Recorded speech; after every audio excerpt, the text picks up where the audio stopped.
yaritahiye ariko bamuvuze neza bamuvuga ubunyangamugayo kandi yaragiye ariko wowe gerageza nawe igihe uzaba wageze ahacerekerwa n'abantu bazakuvuga neza.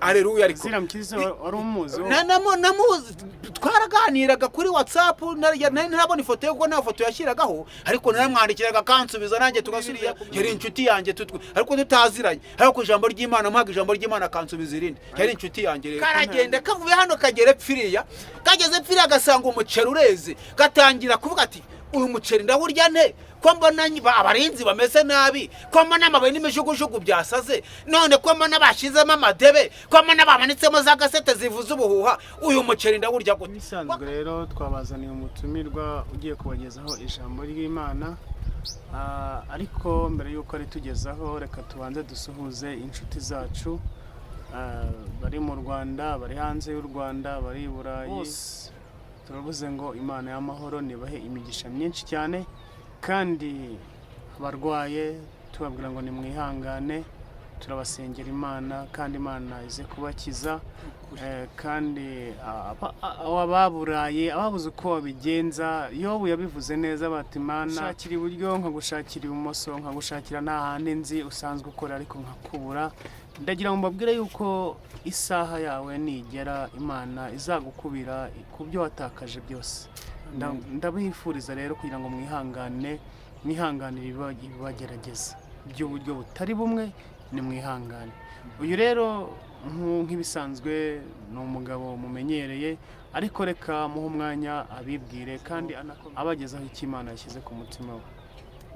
Karibu turabasuhuje kandi turabaramukije tubifuriza kwishimirwa n'Imana nibyo tubifurije tubifuriza gukurwaho ibigaragara nk'ikimwaro tubifuriza kuba inyangamugayo zishimwa n'Imana tubifurizaho kuba imbuto nziza tubifurizaho kuvuga iby'Imana ishima kandi ishaka muri iyi minsi dore ko tugize mu bikomeye cyane ngira ngo mubibonesha amaso kuko iyo turebye ibi tugezemo tubona ko impamvu tuvuga ko bikomeye cyane nuko ibigaragara nk'ukuri bitakirimo kuba ukuri. Ijambo ry'Imana icyo rivuze abantu twebwe turimo kugenda dushyiramo amarangamutima bihindura ku buryo umuntu muri iyi minsi ya none ikintu nagiye kugenda mbona nuko umuntu burimo kugenda biba mu bigaragara nk'ubuhanuzi umuntu arakusomamo ikibazo akakureba uko ubayeho akaba ariko aguhanurira ariko ijambo ry'Imana ry'ubwaryo ntago ariko ryo ribivuze. Ijambo ry'Imana ryo riracyarimo kureba mu mutima rikarebamo imbere rikareba ubushuti mufitanye rikabara kwizera ufite rigabasha gusohoza icyo mwavuganye naryo kuko ijambo ry'Imana ni umuti kandi narigita urufunguzo. Mbese muri make ijambo ry'Imana rirasharira kandi rirarushye noneho muri make muri iminsi ya none turimo turishakira ibintu biryohereye kugira ngo twebwe kuribwa no ijambo ry'Imana rivuze. Niyo mpamvu ijambo ry'Imana hano mubare ibice byaho ni 22 ku ijambo ry'Imana ngo nicyo gituma bakwire kwitondera umurimo nabarindishije ko kugira ngo utabazanira icyaha ukabicisha kuko bawononye nduwite kubeza. Ijambo ry'Imana rero abantu bagiye bagenda baryonona barihengeka gakeya kugeza aho bamwe bamaze kugera mu rwego rwo kumva ko bamaze gusa n'Imana nyirizina bitewe no kwisimbukuruza kugira ngo mbese murabure ko yabona ku bintu bifatika byihuse. Ariko nshuti yanjye mwene data wowe ubaha ikimana mu juru avuganye nawe bikwiriye ubaha ijambo ry'Imana nk'icyo gusaba ari cyo ukora hanyuma witurize ntago izagukoza isoni Imana ntago ari umuntu ntago ari nk'abantu icyo yavuganye nawe izagisohoza rwose. Haleluya. Imana ivana umuntu mu bibazo ikamushyira mu bisubizo. Imana ivana umuntu mu marira ikamushyira mu byishimo. Imana ivana umuntu mu bukode ikamushyira mu nzu yiwe. Imana ivana umuntu mu gusuzugurwa ikakubakira urugo mbese ikakubyibushya atari kuburiye byinshi cyangwa ahubwo ari kugira ngo isoze icyo yavuganye nawe. Iyi Imana naje gusanga uko uyishaka nayo niki kwiyereka ibana nayo mu kibazo mbese iragutabara mu buryo wumva ko bitashobokaga aho bakuvugiraga igibavuguruza mbese kari guterera iteka kugira ngo abantu bose baje kubona ko wasenze Imana. Aleluya.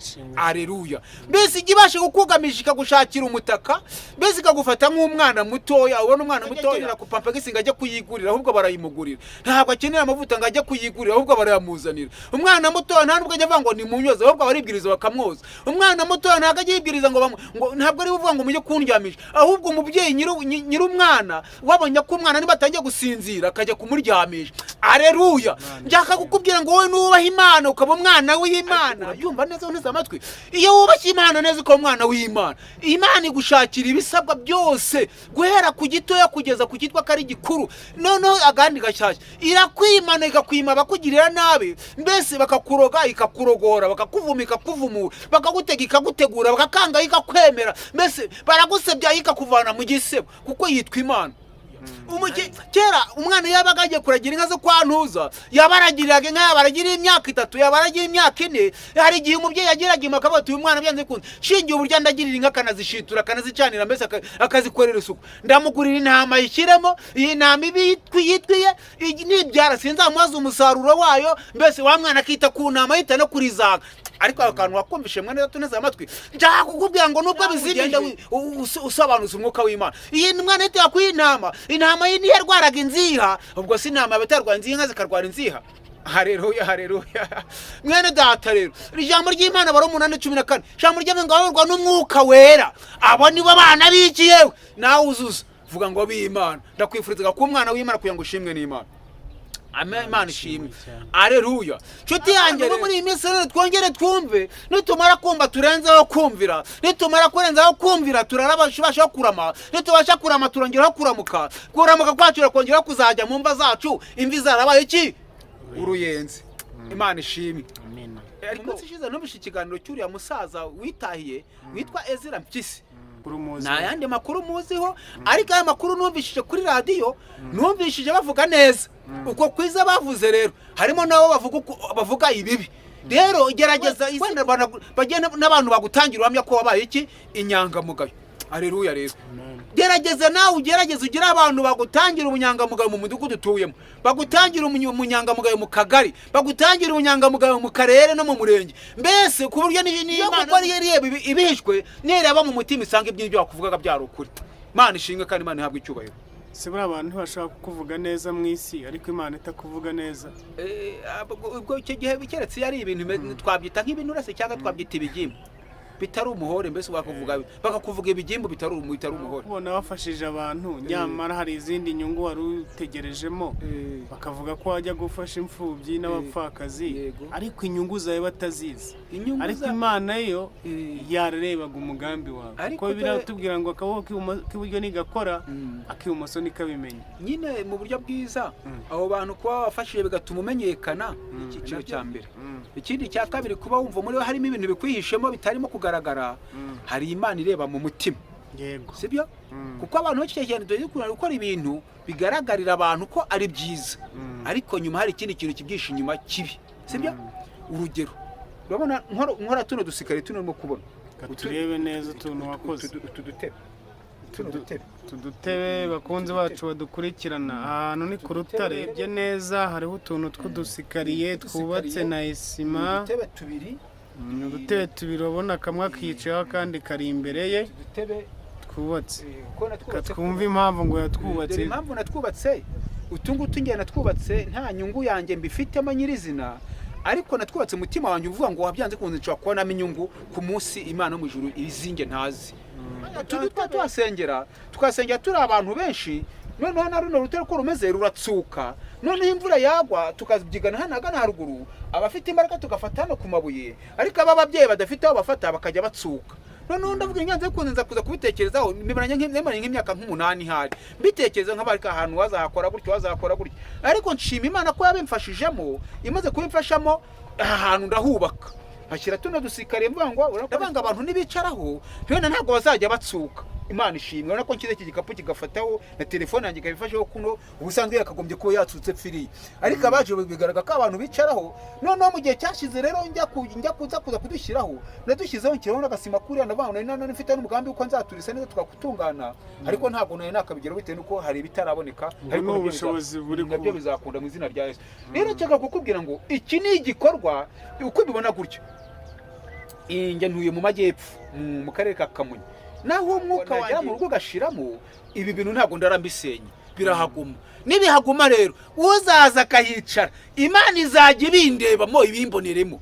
Yego rata kuko nabikoze nta cyari mfite, izajya ibimberamo umugisha. Nintera urunyanya rumwe ruzajya rwera miliyoni, nintera igishyimbo kimwe kizajya cyera akagemeri, nintera umugozi uzajya wera agataro, mbese n'uzazi ugize iwanjye azajya abona aho yugama kubw'iki kintu, kuko dusenga Imana yo mu ijuru ibikora byose. Si kubyumva neza amatwi? Si kurimo kubyumva? Iki ni igikorwa nakwifuriza kugira ngo ukore, kuko ibi mbikora ntabikoze ni jyenyine.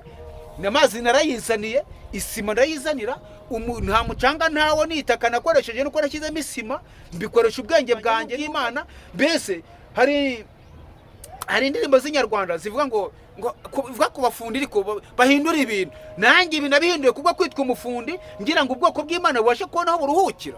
Haleluya! Ibi ni ibintu Imana izanyibukiraho, nawe gerageza ugire icyo ukora, Imana izakwibukiraho. Aya ni amagambo nandika kugira ngo ubashe gusoma, abashe kugera kuvana, nawe uzagira icyo ukora kugira ngo Imana mu ijuru ikikwibukireho. Imana ishimwe kandi Imana ihabwe icyubahiro. N'inshuti yanjye rero, reka winde aba nabi cyangwa ngo unyumve nabi, reka twe gukora ibintu bishimwa n'abantu, gusanga Imana ibitugayira. Ubwo waba utaruhiye ubusa. None se muri imyuzu umugabo ngo nuko ageze ku marembo bamaje agatanga kambe, urwandiko rw'agatanga kambe ni muri 224 ntiyakabuze, ntiyasubiye inyuma, ntiyarushye. None se niba yararushye agakata agasubira inyuma, none urumva uramutse usubiye inyuma, icyo gihe urumva hari ukwihana kuzaba kugihari. Aleluya, amen. Dore igihe kimwe agafundi karashonje, kamaze gusonza ngo kasohoka mu nzu ya mujye kakirimo gutekerezaho, kagiye kubona kabona ngo umusore uturuka hepfo, uturuka muri ya buraka y'umuceri, uraziga uruhande rw'agafundi, utangira kwinyiganyiza neza. Muri kwa kwinyeganyeza gagafundi karavuga ati nyamuneka ko mbona wahasuguwe neza, nyamuneka wahagihenge ko numva inzara irimo kunjya mu magufa, ko mbona byanyenene. Ngo umusore ubwira agafundi ati nyamuneka wigira ubwoba, wewe witinya ziriya zakaduhumera ziri mu muceri, witinya ko simbuka sinshinyiriza, ugenda ugwa mu muceri mo hasi, wigwiramo wicecekere, hanyuma barateramo amabuye. Niba teramo amabuye umuceri ujya wihungura. Nuko wirira umuceri, numara kurya umuceri ucunga niyo bahuze wigurukire, hanyuma ugaruka. Kagafunika karavuga ati koko kuvungira inama, kandi nawe ariko wabikoze, kandi nawe waterwaga amabuye ko nanye ntaga muri terwaga amabuye, reka nanye nguruke ngwemo, none njyana nanye njya ku muceri, hanyuma ndebe. Agafundi karazinduka, karasimbuka, karagenda kagwamo, kamaze kurya bagarutse kuri rya shamiri sagasanga kariho umusuri. Aleluya! Nibwo bizimije biri mu buryo bw'umwuka. Ncaho kubwira ngo untege amatwi neza. Kagafundi gakundanye na wa musure rero. Agafundi gati se wa musure we utuwe hehe? Umusure ati njyanuye hariya muri kiriya giti, hari abana bateramo bese 8 niho nibera.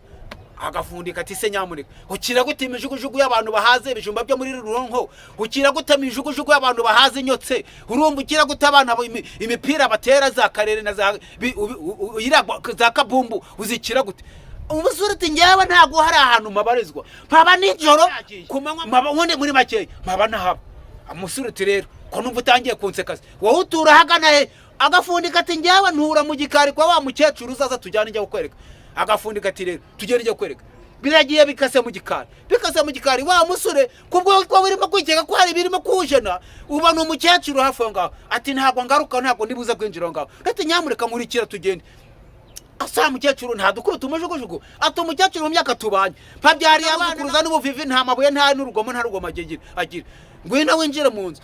Agafundi kati rero injira amahanga. Umusore winjiramo, wakwinjiramo wagira ngo ugiye gukata, yamiriza ikanga, ariko urankurikira, yajya gukata kuriya yamiriza ikabinzitiza. Agafundi kati rero nyamuneka ibi bintu byawe ufite birimo kukubera inzitizi byo kutinjiramo, ariko reka mugira inama, pfura iki kintu, numara kugipfura turebe. Agafundi gati ntago byakunda ko nakwinjiramo. Ati pfura iki kiriza cya mbere, pfura icya kabiri, pfura icya gatatu. Agafundi gapfuye icya mbere amaraso arava. Umufundi umusure uti nyamuneka ko mbona ibya bintu biryana, ariko byatangaga amahoro. Wa musure uremera. Agafundi karapfura, kamaze gupfura imvura ibirakubye, agafundi kinjiramo, kamaze kwinjiramo na wa musure ujyamo. Imvura iragwa y'amahinde, ko amahinde amanuka mu kakandi gatoya kakanyine kagafundi kati wabaye kiriya kintu wari bwagicikire hene, ati nyine byari bwamitane. Agafundi kati rero uri umunyamugisha kuko wemeye nka gutabara, ngaho rero banzu urebe byiza byo kwa munzu wamaze kugira ibintu ukuraho. Yesu nashimwe rero nshuti yanjye woneze amatwi, ibi bintu winjirana mu nzu y'Imana, banzu ugira ibintu upfuru, kugira ibintu ugira ukuntu ukuraho. Reka dusome ijambo ry'Imana, hanyuma woneze amatwi nawe ubasha kugira ibintu upfuru. Itangira ibice bya 35 Shakano bapfura. Bana y'abapfura ibi ibyo bigomba gupfurwa. Ndasoma ku ijambo ry'Imana utandeba nabi. hari ibintu abantu bagomba gupfura, hari ibintu abantu dusabwa gupfura kugira ngo tubashe kwinjira mu bintu by'Imana. Iyo utapfuye ubusambanyi ntabwo mu bintu by'Imana ubijyamo. Iyo utapfuye kamere mu bintu by'Imana ntabwo wabyijyamo. Iyo utapfuye ubwibone mu nzu mu bintu by'Imana ntabwo wakwinjiramo. Itangira 35. Imana tukiraho, Imana yaje gushaka abantu b'abasambanyi, Imana yaje gushaka abantu b'abanywa inzoga, nibo yaje gushaka. Yaje gushaka abantu bose bakora ibyaha kugira ngo bahinduke nyine. Agomba kwinjira mu rusengero kugira ngo bakire bya byaha. Urakoze cyane. Ibyo bapfura.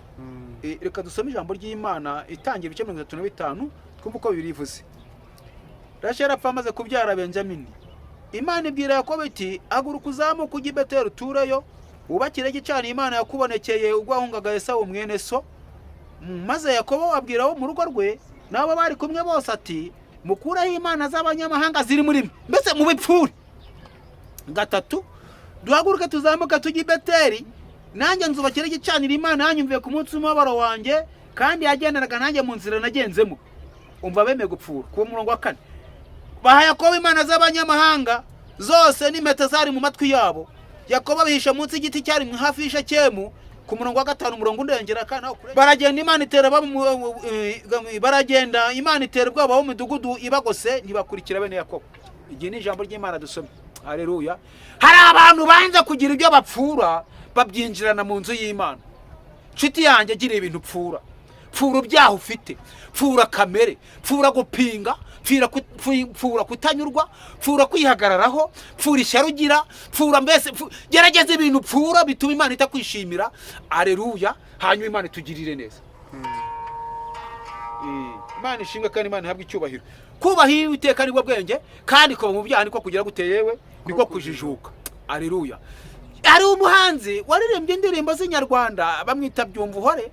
Yaririmbye ngo ibarize ngo ko bitagombera amashuri ntibigombere n'amafaranga ngo bibananize iki. Aha ngewe ningiye kuvuga ngo gukizwa neza ko bitagombera ubutunzi ntibigombera amasura, ko bitagombera aho utuye, ko bitagombera abo tumuvukana, biba kwikunaniza iki gukizwa.